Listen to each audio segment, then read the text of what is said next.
ओम शांति। 30 मई 2025 प्रातः मुरली। ओम शांति। बाप दादा मधुबन। आज प्यारे बाबा ने सुनाया, मीठे बच्चे, तुम अभी शांति धाम सुख धाम में जाने के लिए ईश्वरी धाम में बैठे हो। तुम अभी शांति धाम सुख धाम में जाने के लिए ईश्वरी धाम में बैठे हो। ये सत्य का संग है जहाँ तुम पुरुषोत्तम बन रहे हो। ये सत्य का संग है जहाँ तुम क्या बन रहे हो? पुरुषोत्तम बन रहे हो। आज की मुरली से बाबा ने प्रश्न किया, तुम बच्चे बाप से भी ऊंच हो, नीच नहीं कैसे? तुम बच्चे बाप से भी ऊंच हो, नीच नहीं कैसे? उत्तर, बाबा कहते, बच्चे मैं विश्व का मालिक नहीं बनता तो मैं विश्व का मालिक बनाता हूँ, तो ब्रह्मांड का भी मालिक बनाता हूँ। मैं ऊंचे तो ऊंच बाप तुम बच्चों को नमस्ते करता हूँ, इसलिए तुम मेरे से भी ऊंच हो। मैं तुम मालिकों को सलाम करता हूँ, तुम फिर ऐसा बनाने वाले बाप को सलाम करते हो। बाबा कहते, तुम फिर ऐसा बनाने वाले बाप को सलाम करते हो। बाबा कहते हैं, मैं ऊंचे तो ऊंच बाप तुम बच्चों को नमस्ते करता हूँ, इसलिए तुम मेरे से भी ऊंच हो। मैं तुम मालिकों को सलाम करता हूँ, तुम फिर ऐसा बनाने वाले बाप को सलाम करते हो। ओम शांति। मीठे मीठे बच्चों को नमस्ते। मीठे मीठे रूहानी बच्चों को नमस्ते। रेस्पॉन्ड भी नहीं करते हो बाबा नमस्ते, क्योंकि बच्चे जानते हैं बाबा हमको ब्रह्मांड का मालिक भी बनाते और विश्व का मालिक भी बनाते। बाप तो सिर्फ ब्रह्मांड का मालिक बनते हैं, विश्व का मालिक नहीं बनते। बच्चों को ब्रह्मांड और विश्व दोनों का मालिक बनाते हैं। तो बताओ, बाबा पूछ रहे हैं, तो बताओ बड़ा कौन ठहरा? बाबा ने कहा, बच्चे बड़े ठहरे या बाप बड़े ठहरे? बाबा कहते हैं, तो बच्चों बताओ बड़ा कौन ठहरा? बच्चे बड़े ठहरे ना? बाबा कहते, बच्चे बड़े ठहरे ना? तो बाबा ने कहा, इसलिए बच्चे फिर नमस्ते करते। बाबा आप ही हमको ब्रह्मांड और विश्व का मालिक बनाते हो, इसलिए आपको नमस्ते। मुसलमान लोग भी मालेकम सलाम, सलाम मालेकम कहते ना। तुम बच्चों को ये खुशी है, जिनको निश्चय है, निश्चय बिगर तो कोई यहाँ आ नहीं सके, आ भी ना सके। यहाँ जो आते हैं वह जानते हैं। हम कोई मनुष्य गुरु के पास नहीं जाते, मनुष्य बाप के पास टीचर के पास व मनुष्य गुरु के पास नहीं जाते। तुम आते हो रूहानी बाप, रूहानी टीचर, रूहानी सदगुरु के पास। वह मनुष्य तो अनेक है, ये एक ही है। यह परिचय कोई को भी था नहीं।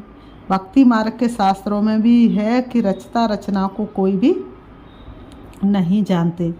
न जानने के कारण उनको आरफन, न जानने के कारण उनको क्या कहते हैं? आरफन का कह देते हैं। बाबा ने कहा, जो अच्छे पढ़े लिखे होते समझ सकते हैं हम सभी आत्माओं का बाप एक ही निराकार है। वह आकर के बाप टीचर सदगुरु भी बनते हैं। गीता में श्री कृष्ण का नाम बाला है। गीता है सर्वशास्त्र शिरोमणि, सबसे उत्तम से उत्तम। गीता को ही माई बाप कहा जाता है, और जो भी शास्त्र उनको माता पिता नहीं कहेंगे। श्रीमद् भगवत गीता माता गाई जाती है। भगवान के मुख कमल से निकली हुई गीता का ज्ञान। ऊंचे तो ऊंच बाप है तो जरूर ऊंचे तो ऊंच की ही गाई हुई गीता हो गई क्रिएटर। बाकी सब शास्त्र उनके पत्ते क्रिएशन। रचना से कभी वर्षा मिल ना सके, अगर मिलेगा भी तो अल्पकाल के लिए। दूसरे इतने ढेर शास्त्र हैं जिनके पढ़ने से अल्पकाल का सुख मिलता है, एक जन्म के लिए। जो मनुष्य ही मनुष्यों को पढ़ाते हैं, हर प्रकार की जो भी पढ़ाइयाँ हैं वह अल्पकाल के लिए मनुष्य को पढ़ाते हैं। अल्पकाल का सुख मिला, फिर दूसरे जन्म में दूसरी पढ़ाई पढ़नी पड़े। यहाँ तो एक निराकार बाप ही है जो 21 जन्मों के लिए वर्षा देते हैं। कोई मनुष्य तो दे ना सके, वह तो भरतनाट्य पैनी बना देते हैं। बाप बनाते हैं पाउंड। अभी बाप बैठ बच्चों को समझाते हैं। बाबा ने कहा, तुम सब ईश्वर के बच्चे हो ना। सर्वव्यापी कहने से अर्थ कुछ नहीं समझते। सब में परमात्मा है तो फिर फादरहुड हो जाता है। फादर ही फादर तो फिर वर्षा कहाँ से मिले। किसका दुख कौन हरे। बाप को ही दुख हरता सुख करता कहा जाता है। फादर ही फादर का तो कोई अर्थ नहीं निकलता। बाप बैठ समझाते हैं। ये है ही रावण राज। ये भी ड्रामा में नूंद है, इसलिए चित्रों में भी क्लियर कर दिखाया है। तुम बच्चों की बुद्धि में है, हम पुरुषोत्तम संगम युग पर है। बाप पुरुषोत्तम बनाने आए हुए हैं। जैसे बैरिस्टरी डॉक्टरी आदि पढ़ते हैं, जिससे मर्तबा पाते हैं। समझते इस पढ़ाई से हम फलाना बनूंगा। यहाँ तुम सत्य के संग में बैठे हो, जिससे तुम सुखधाम में जाते हो। सत्य धाम भी दो है, एक सुखधाम दूसरा है शांति धाम। ये है ईश्वर का धाम। बाप रचता है ना, जो बाप द्वारा समझकर होशियार हो जाते हैं, उनका कर्तव्य सर्विस करना। बाप कहेंगे तुम अभी समझकर होशियार हुए हो तो शिव के मंदिर में जाकर समझाओ। उन्हें बोलो इस पर फल फूल मक्खन घी अक के फूल गुलाब के फूल वैरायटी क्यों चढ़ाते हो। कृष्ण के मंदिर में अक के फूल नहीं चढ़ाते, वहाँ बहुत अच्छे खुशबूदार फूल ले जाते हैं। शिव के आगे अक के फूल तो गुलाब के फूल भी चढ़ाते हैं। अर्थ तो कोई जानते नहीं। इस समय तुम बच्चों को बाप पढ़ाते हैं, कोई मनुष्य नहीं पढ़ाते। और सारी दुनिया में मनुष्यों को मनुष्य पढ़ाते हैं। तुमको भगवान पढ़ाते हैं। कोई मनुष्य को भगवान कदाचित कहा नहीं जाता। लक्ष्मी नारायण को भी भगवान नहीं, उनको देवी देवता कहा जाता है। ब्रह्मा विष्णु शंकर को भी देवता कहेंगे। भगवान एक बाप ही है, वह है सभी आत्माओं का बाप। सभी कहते भी है हे परमपिता परमात्मा, उनका सच्चा नाम है शिव। शिव और तुम बच्चे हो शालिग्राम। पंडित लोग जब रुद्र यज्ञ रचते हैं तो शिव का बहुत बड़ा लिंग बनाते हैं और शालिग्राम छोटे छोटे बनाते हैं। शालिग्राम कहा जाता है आत्मा को, शिव कहा जाता है परमात्मा को। वह सभी का बाप है। हम सब हैं भाई भाई, कहते भी हैं ब्रदरहुड। बाप के बच्चे हम भाई भाई हैं, फिर भाई बहन कैसे हुए। प्रजापिता ब्रह्मा के मुख से प्रजा रची जाती है, वह है ब्राह्मण और ब्राह्मणियाँ। हम प्रजापिता ब्रह्मा की संतान हैं, इसलिए बी के कहलाते हैं। अच्छा, ब्रह्मा को किसने पैदा किया? भगवान ने। ब्रह्मा विष्णु शंकर ये सब क्रिएशन है। सूक्ष्म वतन की भी रचना हो गई। ब्रह्मा मुख कमल से तुम बच्चे निकले हो, ब्राह्मण ब्राह्मणियाँ कहलाते हो। तुम ब्रह्मा मुख वंशावली एडॉप्टेड हो। प्रजापिता ब्रह्मा बच्चे कैसे पैदा करेंगे? जरूर एडॉप्ट करेंगे। जैसे गुरु के फॉलोअर्स एडॉप्ट होते हैं, उनको कहेंगे शिष्य। तो प्रजापिता ब्रह्मा सारी दुनिया का पिता हो गया, उनको कहा जाता है great great grandfather. Prajapita Brahma तो यहाँ चाहिए ना, सूक्ष्म वतन में भी ब्रह्मा है। नाम गाया हुआ ब्रह्मा विष्णु शंकर, परंतु सूक्ष्म वतन में प्रजा तो होती नहीं। प्रजापिता ब्रह्मा कौन है, ये सब बाप बैठ समझाते हैं। वह ब्राह्मण लोग भी अपने को ब्रह्मा की औलाद कहते हैं। अब ब्रह्मा कहाँ हैं? तुम कहेंगे ये बैठे हैं, वह कहेंगे होकर गया है। वह फिर अपने को पुजारी ब्राह्मण कहलाते हैं। अभी तुम तो प्रैक्टिकल में हो। प्रजापिता ब्रह्मा के बच्चे आपस में भाई बहन हो गए। ब्रह्मा को एडॉप्ट किया है शिव बाबा ने। कहते मैं इस बूढ़े तन में प्रवेश कर तुमको राजयोग सिखलाता हूँ। मनुष्य को देवता बनाना ये कोई मनुष्य का काम नहीं है। बाप को ही रचता कहा जाता है। भारतवासी जानते हैं शिव जयंती भी मनाई जाती है। शिव है बाप। मनुष्यों को ये भी पता नहीं है कि देवी देवताओं को यह राज्य किसने दिया। स्वर्ग का रचयिता है ही परमात्मा, जिसको पतित पावन कहा जाता है। आत्मा असुल पवित्र होती है, फिर सतो रजो तमो में आती है। इस समय बाबा कहते इस समय कलयुग में सब है तमो प्रधान, सतयुग में सतो प्रधान थे। आज से 5000 वर्ष पहले इन लक्ष्मी नारायण का राज था।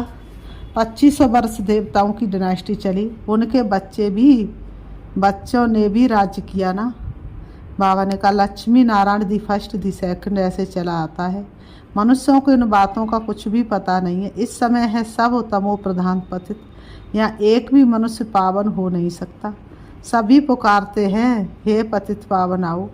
तो पतित दुनिया हुई ना, इनको ही कलयुग नरक कहा जाता है। नई दुनिया को, बाबा ने कहा नई दुनिया को स्वर्ग पावन दुनिया कहा जाता है। फिर पतित कैसे बने ये कोई नहीं जानते। भारत में एक भी मनुष्य नहीं जो अपने 84 जन्मों को जानता हो। मनुष्य मैक्सिमम 84 जन्म लेते, मिनिमम एक। भारत को अविनाशी खंड माना गया है क्योंकि यहाँ शिव बाबा का अवतरण होता है। भारत खंड कभी विनाश हो नहीं सकता। बाकी जो अनेक खंड है वह सब विनाश हो जाएंगे। इस समय आदि सनातन देवी देवता धर्म प्रायः लोप हो गया है। कोई भी अपने को देवता नहीं कहलाते हैं क्योंकि देवता सतो प्रधान पावन थे। अभी तो सभी पतित पुजारी बन गए हैं। ये भी बाप बैठ समझाते हैं। भगवान वाच है ना, भगवान सभी का बाप है। वह एक ही बार भारत में आते हैं। कब आते हैं? पुरुषोत्तम संगम युग पर। इस संगम युग को ही पुरुषोत्तम कहा जाता है। ये संगम युग है कलयुग से सतयुग, पतित से पावन बनने का। कलयुग में रहते पतित मनुष्य, सतयुग में है पावन देवता, इसलिए इनको पुरुषोत्तम संगम युग कहा जाता है। जबकि बाप आकर पतित से पावन बनाते हैं। तुम आए हो मनुष्य से देवता पुरुषोत्तम बनने। मनुष्य तो ये भी नहीं जानते कि हम आत्मा निर्वाण धाम में रहती हैं, वहाँ से आते हैं पाठ बजाने। पाइस नाटक की आयु 5000 वर्ष है।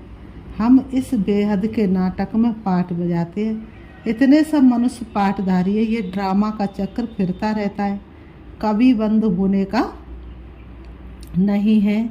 पहले इस नाटक में सतयुग में पाठ बजाने आते देवी देवता, फिर त्रेता में छत्री। से नाटक को भी जानना चाहिए ना, ये है ही कांटों का जंगल। जब सब मनुष्य दुखी है, बाबा ने कहा ये दुनिया क्या है? कांटों का जंगल। और जितने भी मनुष्य सब दुखी है। कलयुग के बाद फिर सतयुग आता है। कलयुग में ढेर मनुष्य, सतयुग में कितने होंगे? बहुत थोड़े। आदि सनातन सूर्यवंशी देवी देवता ही होंगे। ये पुरानी दुनिया अब बदलनी है। मनुष्य सृष्टि से फिर देवताओं की सृष्टि होगी। आदि सनातन देवी देवता धर्म था, परंतु अब अपने को देवता कहलाते नहीं, अपने धर्म को ही भूल गए हैं। ये सिर्फ भारतवासी ही हैं जो अपने धर्म को भूल गए हैं। हिंदुस्तान में रहने कारण हिंदू धर्म कह देते हैं। देवताएं तो पावन थे, ये है पतित, इसलिए अपने को देवता कह नहीं सकते। देवताओं की पूजा करते रहते, अपने को पापी नीच कहते। अब बाप समझाते हैं, तुम ही पूजते फिर तुम ही पुजारी पतित बने हो। हम सो का अर्थ भी समझाया है। वह कह देते आत्मा सो परमात्मा। यह है ही झूठा, यह है ही झूठा अर्थ। इसलिए गाते झूठी माया झूठी काया, झूठा सब संसार। सतयुग में ऐसे नहीं कहेंगे। सचखंडी की स्थापना पाप करते हैं, झूठ खंड फिर रावण बनाते हैं। ये भी बाप आकर समझाते हैं आत्मा क्या है और परमात्मा क्या है, ये कोई भी नहीं जानते। बाप कहते तुम आत्मा बिंदी हो, शिव बाबा कहते तुम आत्मा बिंदी हो। तुम्हारे में 84 जन्मों का पाठ नूदा हुआ है। हम आत्मा कैसी हैं ये कोई नहीं जानते। हम बैरिस्टर हैं, फलाना है, ये जानते हैं। बाकी आत्मा को एक भी नहीं जानते। बाप ही आकर पहचान देते हैं तुम्हारी आत्मा में 84 जन्मों का पाठ अविनाशी नूदा हुआ है, जो कभी विनाश नहीं हो सकता। बाबा का ये पाठ कभी विनाश नहीं हो सकता। यही भारत गार्डन ऑफ फ्लावर था। सुख ही सुख था, अभी दुख ही दुख है। ये बाप नॉलेज देते हैं। तुम बच्चे बाप द्वारा भी नई नई बातें सुनते हो। सबसे नई बात है तुम्हें मनुष्य से देवता बनना है। तुम जानते हो मनुष्य से देवता बनने की पढ़ाई कोई मनुष्य नहीं पढ़ाते हैं, भगवान पढ़ाते हैं। उस भगवान को सर्वव्यापी कहना ये तो गाली देना है। अब बाप समझाते, मैंने हर 5000 वर्ष बाद आकर भारत को स्वर्ग बनाता हूँ, रावण नरक बनाते। ये बातें दुनिया में और कोई नहीं जानते। बाप ही आकर तुमको मनुष्य से देवता बनाते हैं। गायन भी है मूत पलीती कपड़ दोए, वहाँ विकार होता नहीं, वह है ही संपूर्ण निर्विकारी दुनिया। अभी है विशेष बल बुलाते भी है पतित पावन आओ। हमको रावण ने पतित बनाया है, परंतु जानते नहीं कि रावण कब आया, क्या हुआ। रावण ने कितना कंगाल बना दिया है। भारत 5000 वर्ष पहले कितना साहूकार था, सोने हीरे जवाहरातों के महल थे, कितना धन था। अभी क्या हालत है, सो सिवाय बाप के सिरताज कोई बना ना सके। अभी तुम कहते हो शिव बाबा भारत को हेवन बनाते हैं। अब बाप कहते हैं, शिव बाबा क्या कहते हैं, बच्चों मौत सामने खड़ा है, तुम वानप्रस्थी हो, अब जाना है वापस, इसलिए अपने को आत्मा समझो, मामे कम याद करो तो पाप भस्म हो जाएंगे। फिर बाबा कहते अच्छा, मीठे मीठे सिकीलते बच्चों प्रति माता पिता बाप दादा का याद प्यार और गुड मॉर्निंग। रूहानी बाप की रूहानी बच्चों को नमस्ते। हम रूहानी बच्चों की रूहानी बाप दादा को याद प्यार और नमस्ते नमस्ते नमस्ते। आज की मुरली से का मुख्य सार है, आज की मुरली का मुख्य सार है नंबर 1, हम ब्रह्मा मुख वंशावली ब्राह्मण हैं। हम ब्रह्मा मुख वंशावली ब्राह्मण हैं। स्वयं भगवान हमें पढ़ाते हैं, स्वयं भगवान हमें मनुष्य से देवता बनाने की पढ़ाई पढ़ा रहे हैं। इस नशे और खुशी में रहना है। पुरुषोत्तम संगम युग पर पुरुषोत्तम बनने का पुरुषार्थ करना है। नंबर 2, अभी हमारी वानप्रस्थ अवस्था मौत सामने खड़ा है, वापस घर जाना है, इसलिए बाप की याद से सब पापों का वश को भस्म करना है। इसलिए बाप की याद से सब पापों को भस्म करना है। आज की मुरली से बाबा ने वरदान दिया है, नॉलेज रूपी चाबी द्वारा भाग्य का अकुट खजाना प्राप्त करने वाले माला माल भव। नॉलेज रूपी चाबी द्वारा भाग्य का अकुट खजाना प्राप्त करने वाले माला माल भव। स्पष्टीकरण, संगम युग पर सभी बच्चों को भाग्य बनाने के लिए नॉलेज रूपी चाबी मिलती है। यह चाबी लगाओ और जितना चाहे उतना भाग्य का खजाना लो। चाबी मिली और माला माल बन गए। जो जितना माला माल बनते हैं उतना खुशी सुतह रहती है। ऐसे अनुभव होता है जैसे खुशी का झरना अकुट अविनाशी बहता ही रहता है। वे सर्व खजानों से भरपूर माला माल दिखाई देते हैं। उनके पास किसी भी प्रकार की अप्राप्ति नहीं होती है। उनके पास किसी भी प्रकार की अप्राप्ति नहीं होती, इसलिए कहते हैं अप्राप्त नहीं कोई वस्तु ब्राह्मणों के खजाने में। आज की मुरली से बाबा ने स्लोगन दिया है, बाप से कनेक्शन ठीक रखो तो सर्व शक्तियों की करंट आती रहेगी। बाप से कनेक्शन ठीक रखो तो सर्व शक्तियों की करंट आती रहेगी। अब व्यक्ति सारे रूहानी रॉयल्टी और प्योरिटी की पर्सनैलिटी धारण करो। रूहानी रॉयल्टी और प्योरिटी की पर्सनैलिटी धारण करो। जितनी पवित्रता उतनी ब्राह्मण जीवन की पर्सनैलिटी है। अगर पवित्रता कम तो पर्सनैलिटी कम। ये प्योरिटी की पर्सनैलिटी सेवा में भी सहज सफलता दिलाती है। लेकिन यदि एक विकार भी अंश मात्र है तो दूसरे साथी भी उसके साथ जरूर होंगे। जैसे पवित्रता का सुख शांति से गहरा संबंध है, ऐसे अपवित्रता का भी 5 विकारों से गहरा संबंध है। इसलिए कोई भी विकार का अंश मात्र ना रहे। इसलिए बाबा ने कहा कोई भी विकार का अंश मात्र ना रहे, तब कहेंगे पवित्रता की पर्सनैलिटी द्वारा सेवा करने वाले। अच्छा, ओम शांति।